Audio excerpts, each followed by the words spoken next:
তাহলে দেখা গেল ভুল মন্ত্র জপ করলেই আমাদের বিপদ। ভুল মন্ত্র জপ করলে কখনো সিদ্ধি লাভ হয় না। বলেছে এক সাধু বাবার নাম ছিল সিদ্ধ গৌর কিশোর শিরোমণি। শ্রীধাম বৃন্দাবনে কেশিঘাটে তিনি বাস করতেন। উনি বাবাজি মহারাজ, সিদ্ধ গৌর কিশোর দাস বাবাজি মহারাজ।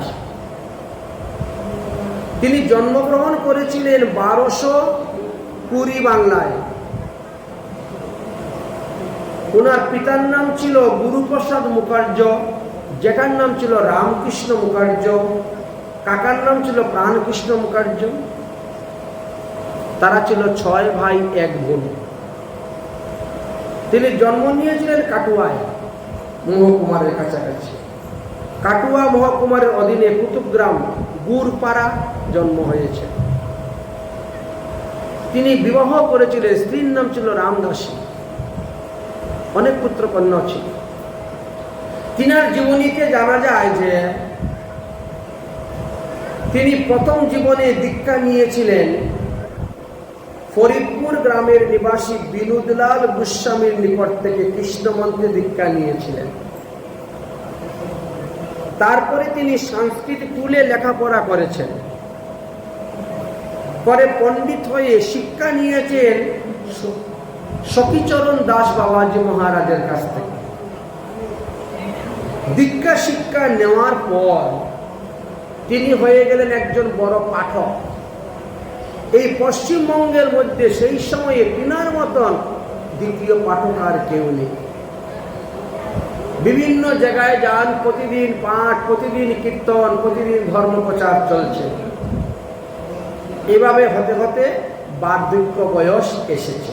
ছেলে মেয়ে বিয়ে দেওয়া হয়ে গেছে, হয়তো 50, 55, 60 বছর হয়ে গেছে বয়স।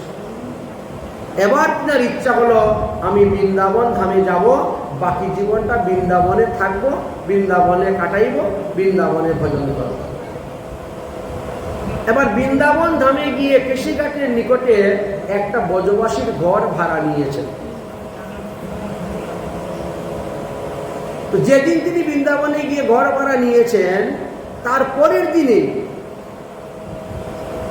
ওইখান থেকে পাশেই এক মন্দিরে ভাগবত সপ্তাহ হইবে।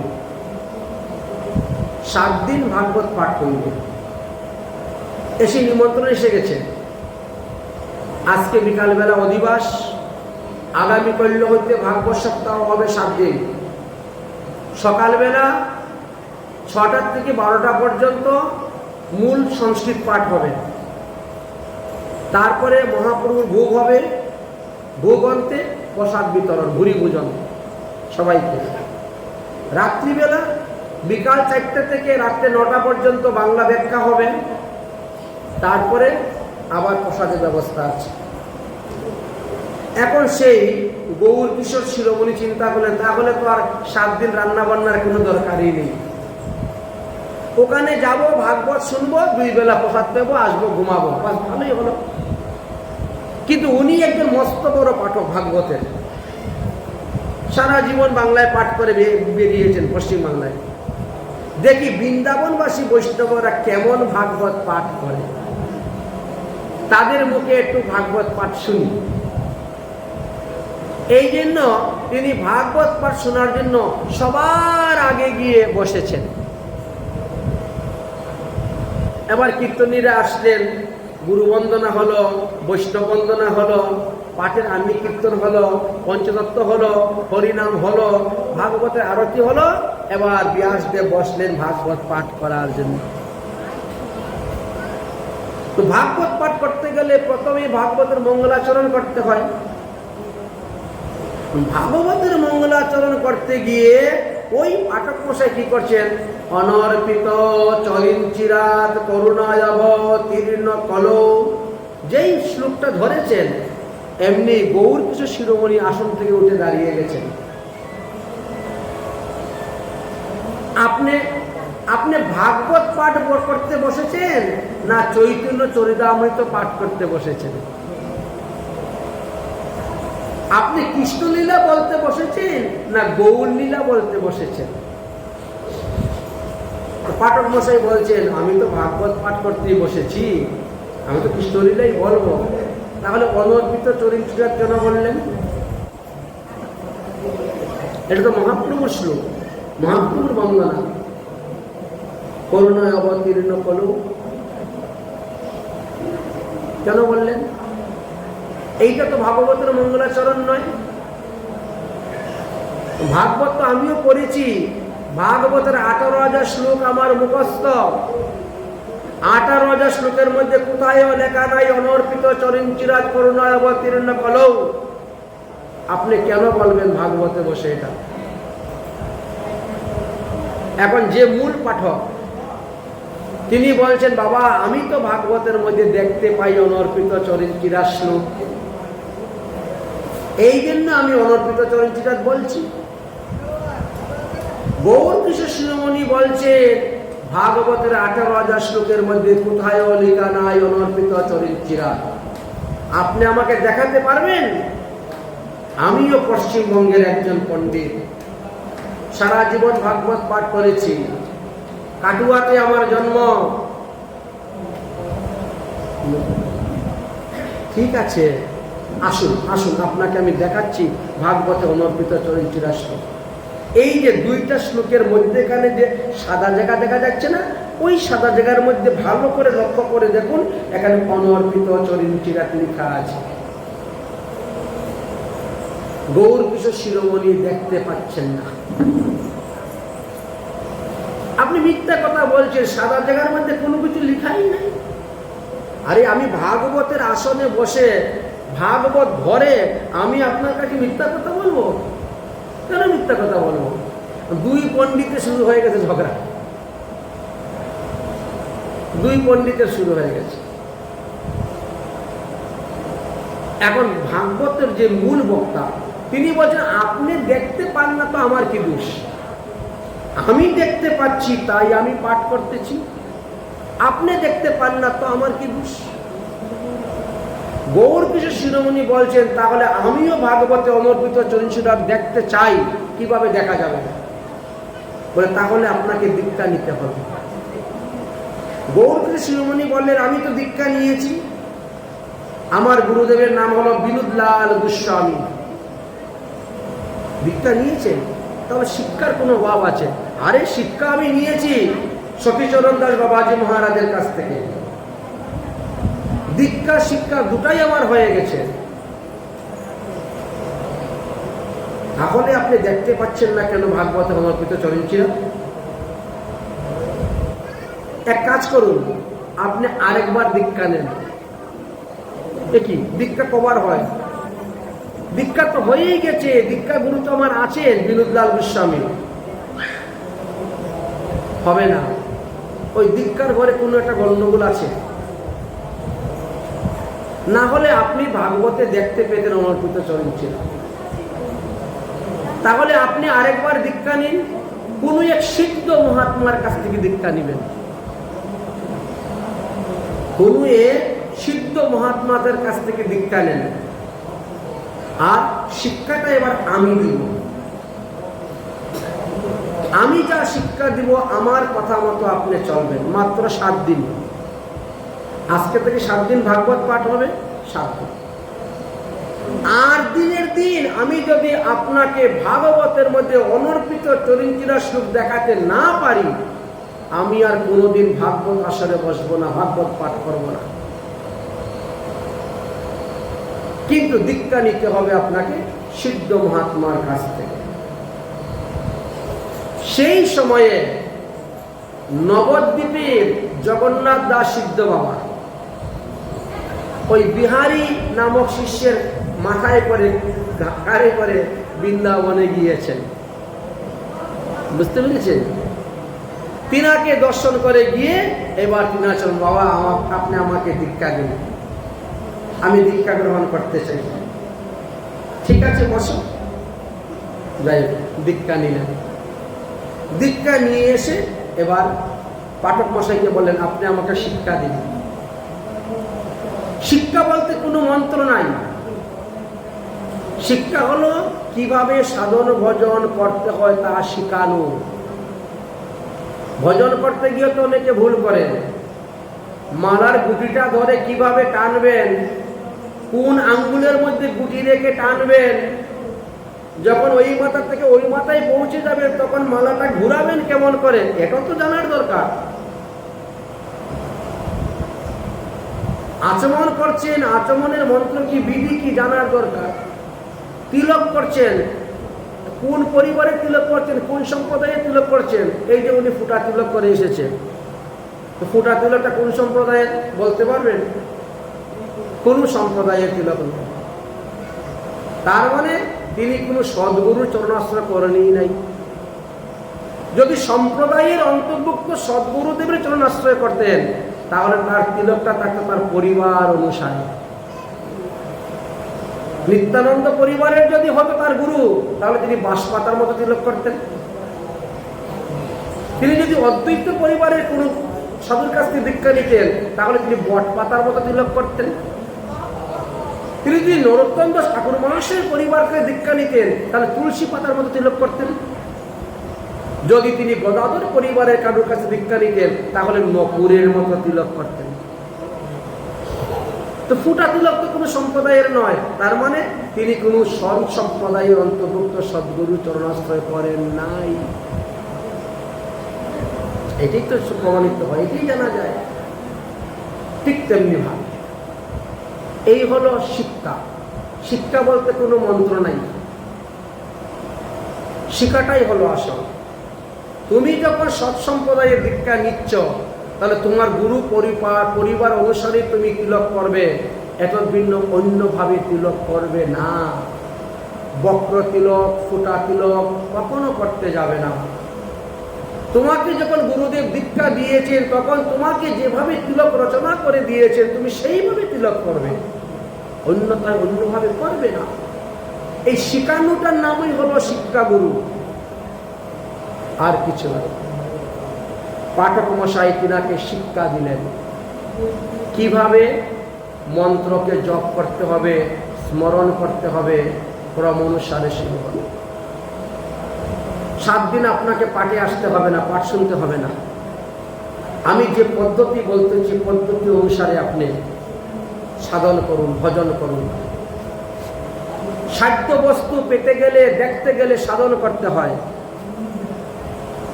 সাধন ছাড়া সাধ্য বস্তুকে পাওয়া যায় না, দেখা যায় না।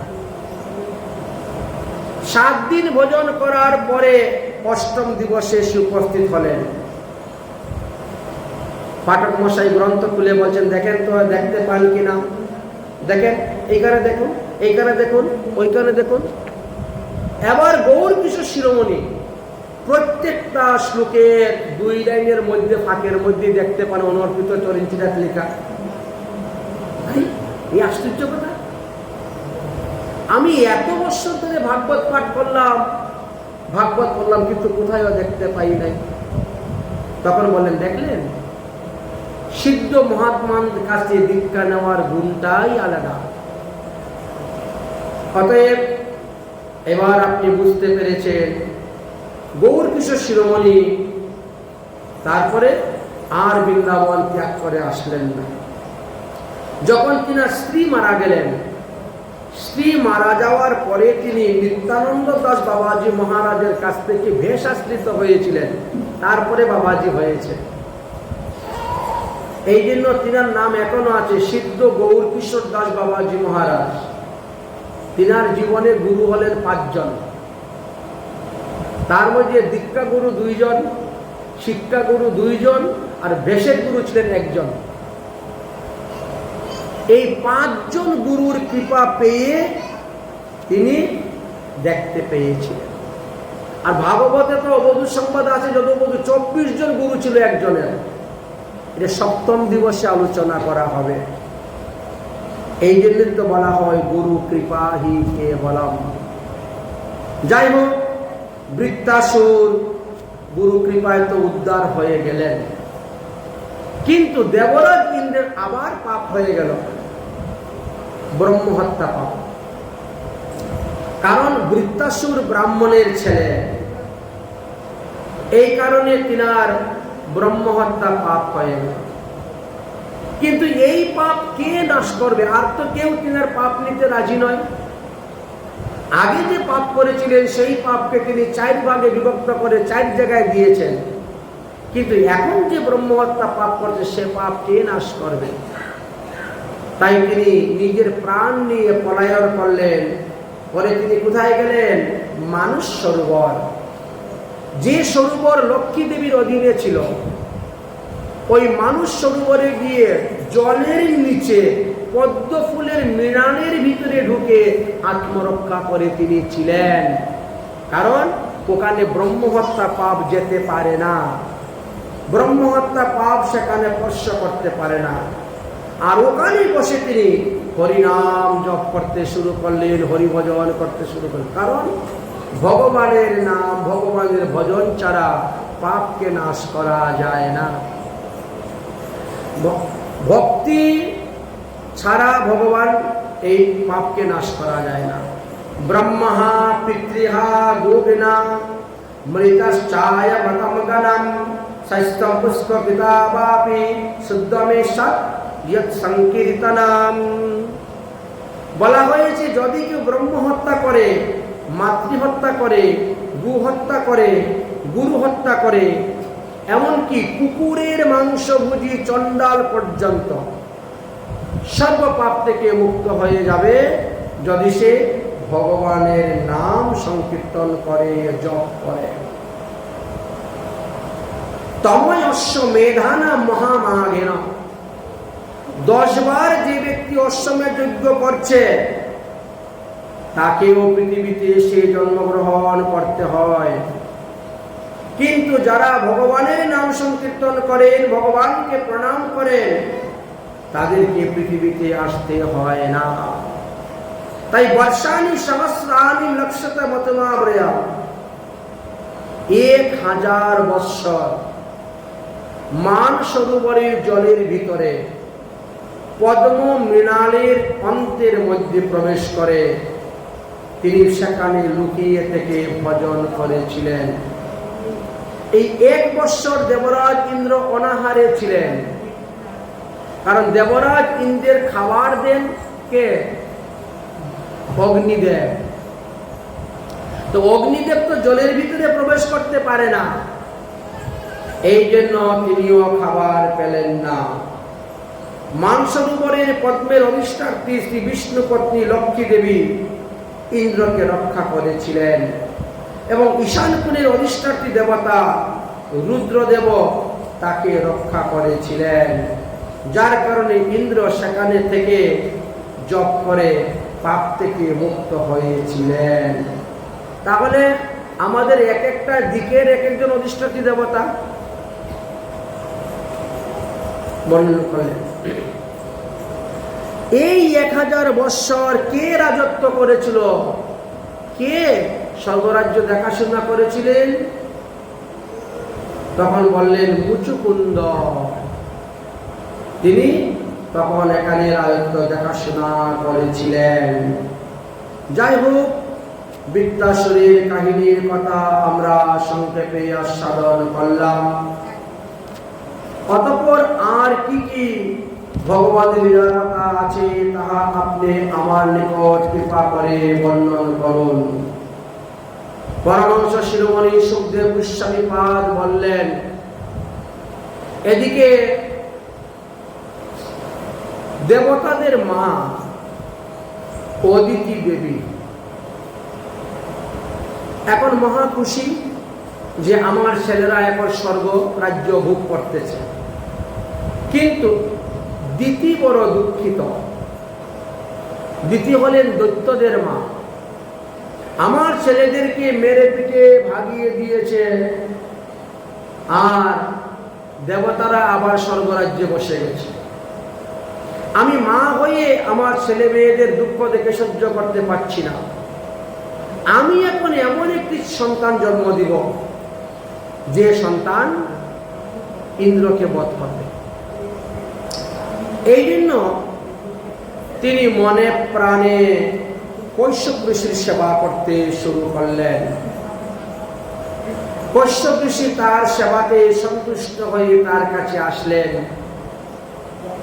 দেবী, তোমার এই সেবা যত্নতে আমি অত্যন্ত সন্তুষ্ট হয়েছি, অতএব তুমি আমার কাছে বর চাও, তুমি যা বর চাইবে তা আমি দেব। দিতি তখন বলছেন, আপনি আমাকে এমন একটি পুত্র সন্তান দান করুন যে দেবরাজ ইন্দ্রকে বধ করে তার কাছ থেকে স্বর্গরাজ্য এনে আমার পুত্র অসুরদেরকে দান করতে পারে। আমি হব কি বলে রাজমাতা। কথাটা শুনে মনে বড় দুঃখ পেলেন। বাবা তো একজন, মা পিতৃ বলে বাবা তো এক। দেবী, তুমি এত বড় বর আমার কাছে চাইলে, কিন্তু এই কাজ করতে গেলে তো তোমাকে পুংসেবন নামক একটি ব্রত করতে হবে, এবং ওই ব্রতের আছে 35টা নিয়ম। 35টা নিয়ম পালন করে যদি তুমি ব্রত করতে পারো 1 বৎসর, তবে তোমার যে পুত্র সন্তান হইবে সে দেবরাজ ইন্দ্রকে বধ করতে পারবে। এমনকি দেবতারা তার সঙ্গে যুদ্ধ করলে মারা যাবে। কিন্তু ওই নিয়মের যদি ব্যতিক্রম হয়, ভুল হয়, তাহলে সে ইন্দ্রকে মারতে পারবে না। সে তখন ইন্দ্রের শত্রু না হয়ে ইন্দ্রের মিত্র হয়ে যাবে। অতএব দেখো, তুমি চিন্তা করে। কশ্যপ ঋষির কথা শুনে দিদি বললেন, যতই কষ্ট হোক না কেন আমি এই নিয়ম করবই করব। আপনি আমাকে নিয়মের কথা বলুন, আমি এই নিয়ম পালন করব। প্রথম নিয়ম, মনের দ্বারা, বাক্যের দ্বারা, দেহের দ্বারা এই 1 বৎসরের মধ্যে কোনো প্রাণীকে হত্যা করতে পারবা না। নিজেও করবা না, অন্যকেও করবা না। মার, এই মশাটা মেরে দে, বলি না, এই পিপিলিকা বলে মার মার, বলা যাবে না। 1 বৎসর যাবৎ মনের দ্বারা, বাক্যের দ্বারা, দেহের দ্বারা কোনো প্রাণী হিংসা করতে পারবে না। 1 নম্বর। 2 নম্বর, এই 1 বৎসরের মধ্যে যে যত দোষ করুক না কেন কাউকে গালি দিতে পারবা না, কোনো অভিসম্বাদ দিতে পারবা না। ঠিক আছে, মানলাম। 3 নম্বর, 1 বৎসরের মধ্যে কোনো মিথ্যা কথা বলতে পারবা না, একটা মিথ্যা কথা বলতে পারবা না। 4 নম্বর, 1 বৎসরের মধ্যে নখ লুম কাটতে পারবা না। 5 নম্বর, অপবিত্র বস্তু স্পর্শ করলে স্নান করতে হবে। অপবিত্র বস্তু, ঠিক আছে। 6 নম্বর, তোমাকে জলের মধ্যে নেমে স্নান করতে হবে। 7 নম্বর, কারো প্রতি ক্রোধ দেখাতে পারবে না। 8 নম্বর, দুষ্ট প্রকৃতি দুর্জন ব্যক্তির সঙ্গে কথা বলতে পারবে না। 9 নম্বর, অধৌত বস্ত্র পরিধান করতে পারবে না। 10 নম্বর, উচ্ছিষ্ট অন্ন খেতে পারবে না। 11 নম্বর, ভদ্রকালী আদি কোনো দেবতার প্রসাদ খেতে পারবে না, কোনো দেবদেবীর প্রসাদ খাওয়া যাবে না। 12 নম্বর, আমিষযুক্ত কোনো দ্রব্য গ্রহণ করবে না। 13 নম্বর, শূদ্রের দ্বারা আনিত কোনো দ্রব্য গ্রহণ করবে না। 14 নম্বর, রজস্বলা নারীর হাতের কোনো দ্রব্য খাবে না। 15 নম্বর, অঞ্জলিবদ্ধ করে 2 হাতে জল পান করবে না। 16 নম্বর, উচ্ছিষ্ট অবস্থায় আসন ছেড়ে উঠে যাবে না। 17 নম্বর, আচমন না করিয়া ত্রিসন্ধ্যা সন্ধান করবে না। 18 নম্বর, মুক্ত কেশে কখনো ঘুমাবে না। 19 নম্বর, ভূষণহীন অবস্থায় কোথাও যাবে না। 20 নম্বর, বাক সংযম করে থাকতে হবে। 21 নম্বর, সমস্ত শরীর ঢেকে রাখতে হবে। আবৃত্তি। 22 নম্বর, পাদ প্রক্ষালন না করিয়া কখনো ঘুমাবে না। 23 নম্বর, অপবিত্র বস্তু কখনো ভোজন করবে না। 24 নম্বর, উত্তর দিকে মাথা দিয়ে বা পশ্চিম দিকে মাথা দিয়ে ঘুমাবে না। 25 নম্বর, উলঙ্গ অবস্থায় কখনো ঘুমাবে না। 26 নম্বর, অন্য কারোর সাথে তুমি ঘুমাবে না। 27 নম্বর, সন্ধ্যা সময়ে শয়ন করবে না। 28 নম্বর,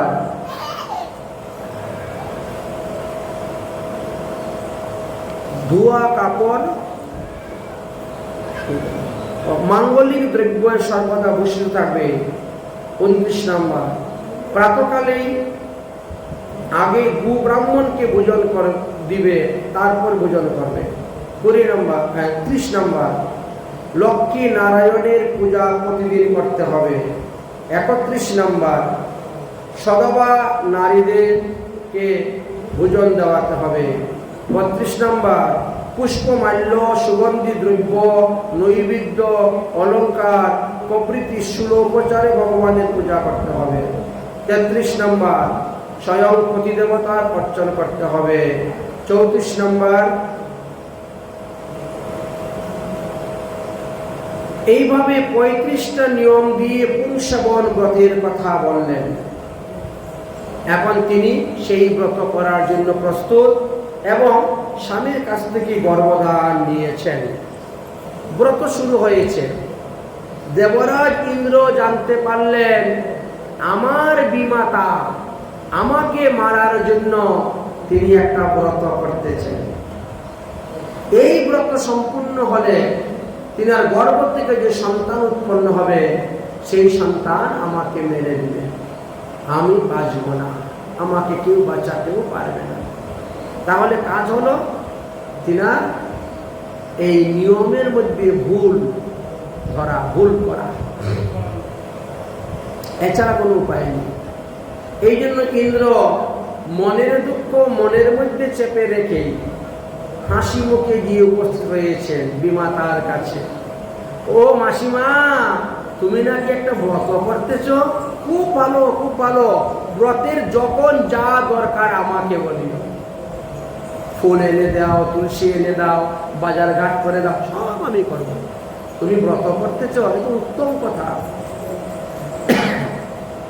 এই জন্য তিনি এইভাবে মাসিমার কাছে যেতেন। কখন কি দরকার, কখন কি লাগবে বলো, আমি করে দিচ্ছি, আমি এনে দিচ্ছি, শুরু হয়ে গেল। কিন্তু তিনি কিন্তু একে দিয়ে করাতেন না, কারণ তাকে মারার জন্যই তো আমার। একে দিয়ে করাইতে গিয়ে যদি উল্টো পালট কাজ করে দেন তাহলে তো আমার পরিশ্রমটা বৃথা হয়ে যাবে। এইভাবে করতে করতে ব্রত পুরা 1 বৎসর ব্রত হয়ে যাচ্ছে।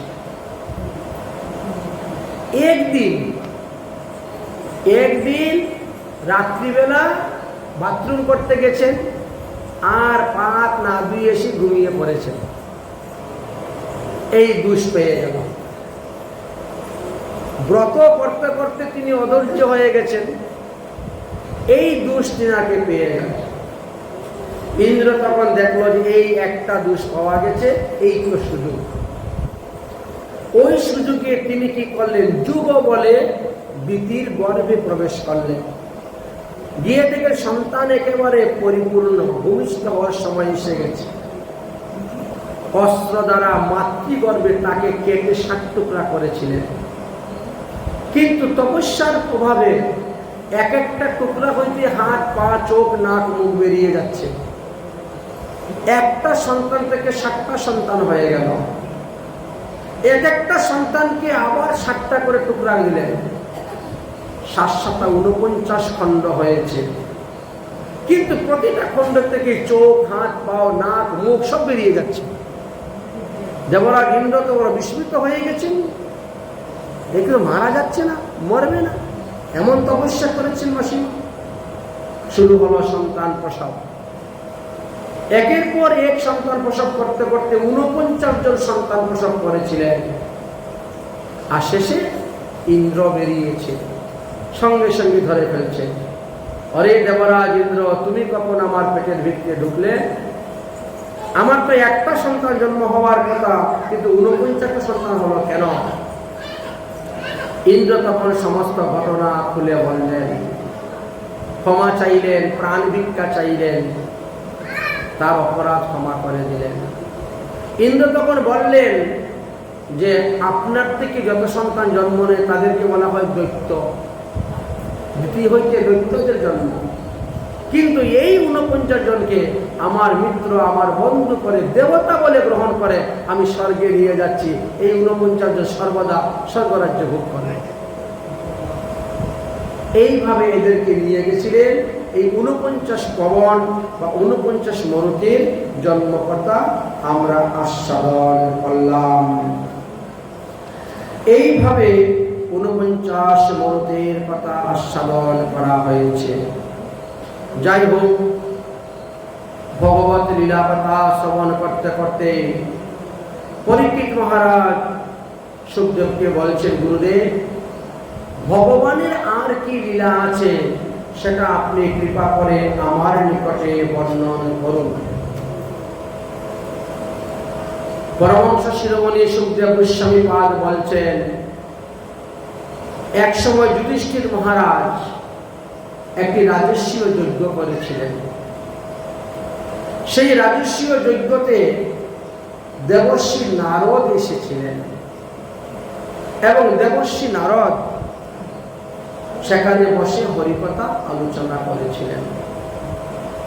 সেই আলোচনা প্রসঙ্গে দেবর্ষি নারদ নারী ধর্ম, স্ত্রী ধর্ম, পুরুষ ধর্ম, বর্ণ ধর্ম, আশ্রম ধর্ম সম্পর্কে অনেক তত্ত্বকথাই আলোচনা করেছিলেন। এমনকি সেখানে ভগবান শ্রীকৃষ্ণের কথাও আলোচনা করেছিলেন। দেবর্ষি নারদ যুধিষ্ঠির মহারাজকে বলছিলেন, যুধিষ্ঠির মহারাজ, আপনার মতো ভাগ্যবান কেউ নেই। আপনার শয়নে, ভোজনে, গমনে, উপবেশনে ভগবান সর্বদা অবস্থান করেন। কিন্তু যুধিষ্ঠির মহারাজ হেসে উড়িয়ে দিলেন, বলে, না, কোথায় ভগবান? আমি তো ভগবানকে দেখতেই পাচ্ছি না। তখন দেবর্ষি নারদ বলেন, আপনি যাকে মামাত্ম ভাই বলে জানেন, সেই বসুদেবীর পুত্র, দেবকীর পুত্র, বিষাক্ত ভাই। আর হ্যাঁ, আপনি যাকে মামাত্ম ভাই বলে জানেন তিনি হলেন শ্রীকৃষ্ণ। সেই কৃষ্ণই হলেন অনাদির আদি গোবিন্দ, তিনি হলেন স্বয়ং ভগবান। অতএব আপনার মতো ভাগ্যবান কেউ নেই। আপনি তো প্রহ্লাদ থেকেও আরো বেশি ভাগ্যবান। প্রহ্লাদ তো একবার মাত্র ভগবানকে পেয়েছিল, নরসিংহ ভগবানকে, আর আপনি সব সময় পাচ্ছেন। আপনার মতো ভাগ্যবান কেউ নেই। এই কথা শোনার পরে পরীক্ষিত মহারাজ বলেন, গুরুদেব, তাহলে আপনি আমাকে প্রহ্লাদ চরিত্র কথা শোনান। আমি নরসিংহ অবতার এবং প্রহ্লাদ চরিত্র শ্রবণ করতে চাই। আপনি কৃপা করে আমাকে প্রহ্লাদ চরিত্র শ্রবণ করান।